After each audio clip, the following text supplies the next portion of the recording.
행정안전부 안에 경찰권 통제를 위한 조직을 신설하는 방안이 추진되고 있습니다. 과거 내무부 시절 경찰국이 부활하는 게 아니냐는 우려가 나오고 있습니다. 관련 내용 이웅혁 건국대 경찰학과 교수와 함께 자세히 짚어보겠습니다. 어서 오십시오. 어서 오십시오. 네, 안녕하십니까? 예. 교수님, 일단 현재 상황을 좀 저희가 제대로 알아야 하니까요. 현재 경찰이 행정안전부의 독립 외청으로 돼 있죠. 이게 어떤 의미를 갖습니까? 결국은 이제 그 경찰청이 경찰 정책에 관한 의사 결정을 경찰청의 이름으로 예. 독자적으로 선언하고 집행할 수 있다라고 하는 의미입니다. 예. 즉 그 행안부의 의사 결정이 아니고 독자적인 더군다나 이 정책 결정과 관련돼서는 다른 부서의 이름이 아니고 경찰청의 이름으로 할 수 있다라고 하는 의미인 것이고요. 이것이 사실은 이제 그 과거에는 내무부 산하 치안국으로 되어 있었을 때는 예. 모든 의사 결정은 사실상 내무부 장관의 이름으로 진행이 되었죠. 예. 뭐 여러 가지 뭐 역사적인 질곡도 있었습니다만 일단은 자신의 이름으로 의사 결정을 할 수 있는 것이 외청이다. 일단 여기까지만 설명드리겠습니다. 예. 이게 언제부터 이런 형태가 유지가 된 건가요? 여러 가지 그 역사적인 그 질곡의 상황이 있습니다. 예. 사실은 이제 그 1961년도에 사실은 시청자들도 모르시는 시청자들이 많으실 것 같은데 예. 경찰의 중립화가 필요하다라고 하는 이와 같은 사항이 헌법 조항으로까지 있었습니다. 네. 왜냐하면 그 당시에 그 경찰이 이를테면 정치권의 사병처럼 행동을 했기 때문에 예. 즉 정보권을 활용해서 정치 사찰을 한다든가 예. 또는 그 행정부에 소속이 되어 있어서 선거에 부당하게 간섭을 하고 관여를 한다든가 이와 같은 문제가 있었기 때문에 예. 경찰은 중립화가 반드시 필요하고 이것은 헌법적인 가치이고 헌법에 보장이 되어야 된다라고 해서 사실은 이제 그 제2 공화국 헌법에 이 경찰에 대한 중립화 조항이 있었던 것이죠. 그런데 그 61년도에 결국 그 5.16 그 쿠데타 등으로 인해서 제3공화국에서는 이 중립화 조항이 없어지고 내무부 산하 치안국의 형태 예. 또는 그 치안본부의 형태로 예. 사실은 그 91년도까지 지속이 되었던 것입니다. 예. 그래서 91년도에 역사적 질곡을 공식적으로 해결하고 해소하는 입장에서 경찰청이 내무부에서 벗어나서 예. 외청으로 독립이 되어야 된다라고 예. 해서 1991년도에 지금과 같은 조직의 형태로 마련이 되었던 것이죠. 예. 결국 요약하게 되면 중앙 집권으로 인한 즉 대통령, 내무부 장관, 치안국장 그리고 전국에 걸친 경찰서장에 이르기까지 이른바 그 일사불란한 중앙 집권적 경찰권의 폐해가 역사적으로 경험을 했기 때문에 이것을 제도적으로 해소하자라고 하는 측면에서 경찰청으로 독립한 것이 1991년의 상황이었던 것이죠. 예. 그런데 이 구조를 지금 바꾸려는 움직임이 있는 겁니다. 그 이상민 장관 지시로 구성된 경찰제도 개선 자문위원회가 어느 정도 결론을 내린 것 같습니다. 어떤 내용입니까? 그럼 결국 요약하게 되면 이름만 경찰국이지 사실은 이제 치안국의 비슷한 모양으로 모든 의사 결정을 경찰국을 통해서 하겠다. 바꿔 얘기하면은 예. 감찰권도 치안국, 경찰국에서 예. 하고 더군다나 그 인사 검증, 고위 이 경찰 인사에 대한 추천도 결국은 경찰국에서 하겠다. 예산에 관한 것도 경찰국에서 하겠다라고 하는 이러한 모양새다 보니까 예. 사실은 이 4.19 혁명의 이 나름대로의 성과도 예. 이런 경찰 중립화의 그 모양이었는데 과거 여러 가지 역사적 질곡에서 생겼던 폐해에 대한 이제 우려점이 있는 것은 아닌 것이냐. 네. 지금 비공식 그 직제로 예. 치안정책관이 이제 행안부 장관을 이렇게 보조하는 역할을 하고 있는데 예. 이것을 공식 직제로 만들어서 바꿔 얘기하면 이제 그 경찰국으로 만들어서 예. 일정한 통제를 하겠다. 결국 예. 바꿔 얘기하게 되면 경찰에 관한 아까 제가 말씀드렸던 외청으로서의 그 의사 표현, 또 정치권으로부터의 이 중립화, 뭐 이런 것보다는 통제에 더 의미가 있다. 뭐 이런 해석이 가능하고요. 예. 또 얼마 전에 그 행안부 장관의 그 발언에 의하면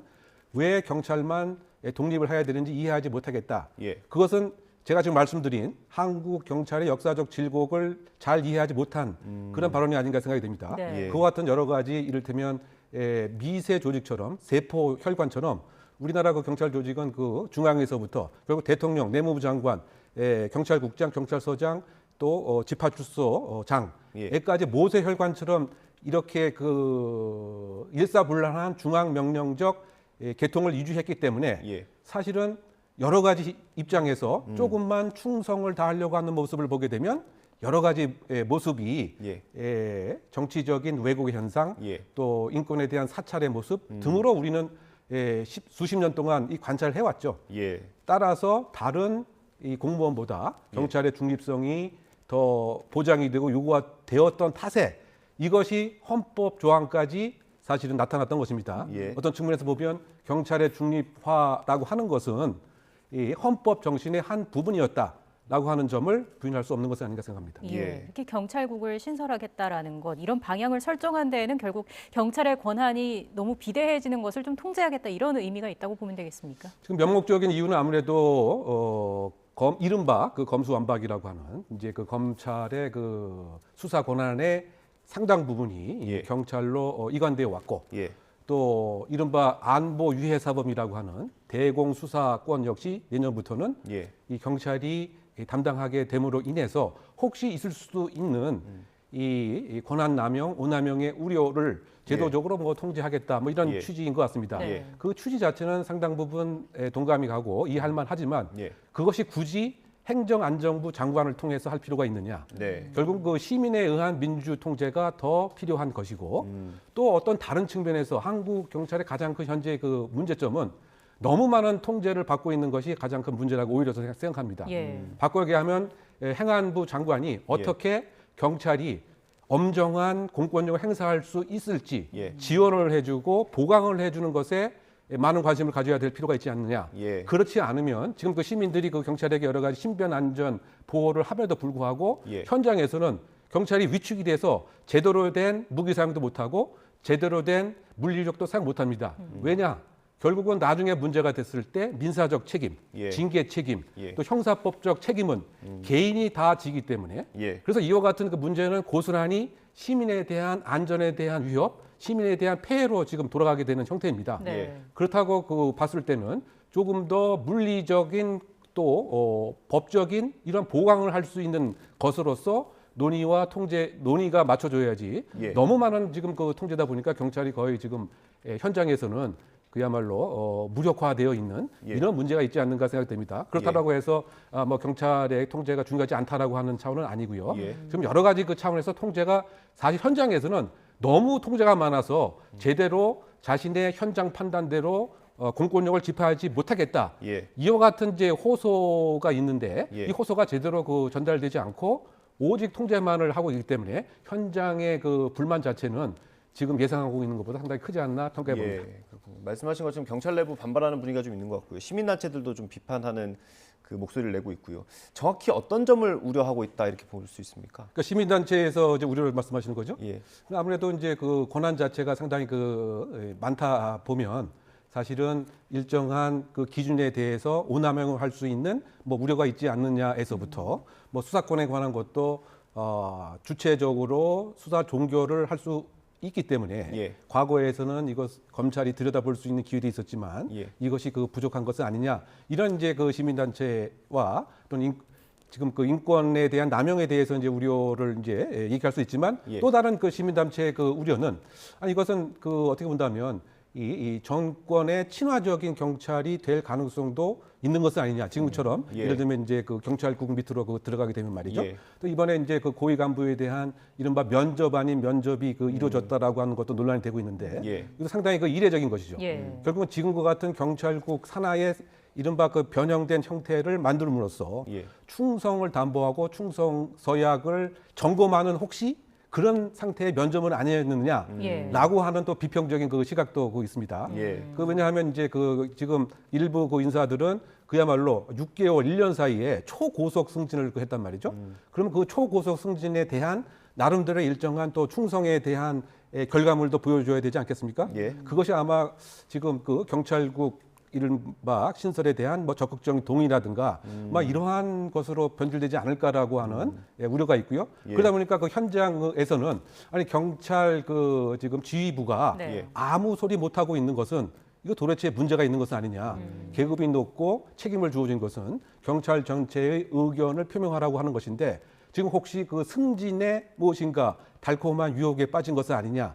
이런 그 비판에서부터 더군다나 심지어 그 윤석열 그 대통령께서는 경찰청장을 장관급으로 직급을 격상하겠다라고 예. 그 공약까지 한 뭐 이런 그 상태입니다. 예. 그런데 장관급은 고사하고 이 경찰국을 통해서 실질적으로 어떻게 본다면 경찰국장식으로 격화되는 이런 문제는 무엇이냐라고 하는 비평의 소리도 현장에서 그 나오고 있고요. 예. 더군다나 또 하나 또 충돌되는 지점이 있죠.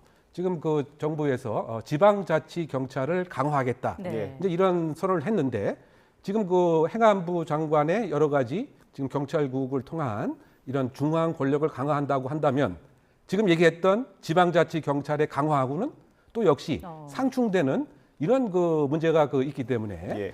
더군다나 이와 같은 자문위원회의 그 결과가 과연 공정하고 객관적이고 역사적인 것을 다 점검한 것인지. 예. 왜냐하면 또 일부 그 보도 등에 의하면 자문위원회 그 90%는 예. 이른바 그 친검찰 인사다. 뭐 이렇게들 평가를 하고 있습니다. 예. 그러다 보니까 일각에서는 과거에 검찰이 경찰을 이른바 하부 기관으로 두려고 했던 그 같은 습성이 여기서 또 나온 것은 아니냐. 이런 그 현장에서 그 비판도 있기 때문에 예. 그 좀 더 그 폭넓은 뭐 종합적인 이런 그 의견과 또 과학적인 데이터에 근거한 과연 한국 경찰이 나아갈 방향이 무엇이냐. 저는 생각을 해볼 때 네. 제일 중요한 것이 시민의 안전을 어떻게 잘 보호해주고 예. 시민의 불편함을 어떻게 해소해 줄 수 있는가. 여기에 모든 그 행안부의 관심이 맞춰줘야 되는데 예. 이것은 상당히 그 후순위로 물린 뭐 이런 것이 지금 좀 문제가 아닌가 개인적으로 평가해 봅니다. 예. 예. 어떤 대안이 있을지 좀 생각을 해봐야 할 것 같고요.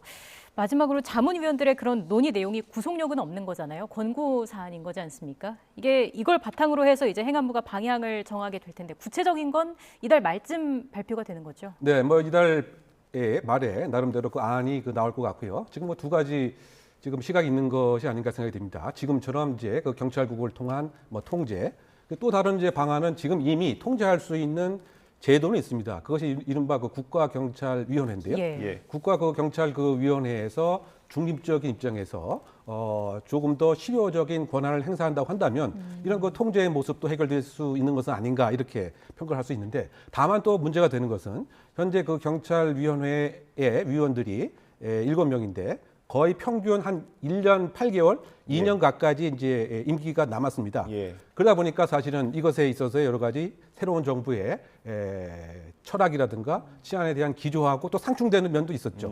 왜냐하면 그 지난 정부에서의 경찰위원회의 대부분의 그 과거 경력을 보게 되면 사실 과거 정권에 상당히 친한 그런 그 인사들이기 때문에 네. 경찰의 사실상 그 현장에서의 실효성과는 조금 동떨어진 이런 그 정책들을 또 많이 냈던 것 같습니다. 네. 뭐 이런 그 문제 때문에 과연 지금 치안국, 경찰국의 문제 그리고 얼만큼 지금 우리 사회가 갈등 사회로 그 변했는데 네. 결국은 이 문제를 그 현장에서 어떻게 해결해줘서 치안 서비스를 높여주느냐 예. 뭐 이것에 그 귀결되는 즉 정치적 유불리와 지금 내측근이 의사결정을 하는 그런 국가경찰위원회가 아니고 예. 좀 새로운 또 지방자치경찰의 시대도 그 도래했기 때문에 이거를 한 목적적으로 좀 시간을 두고 예. 차분한 데이터에 근거한 결론을 내기를 기대해 봅니다. 예.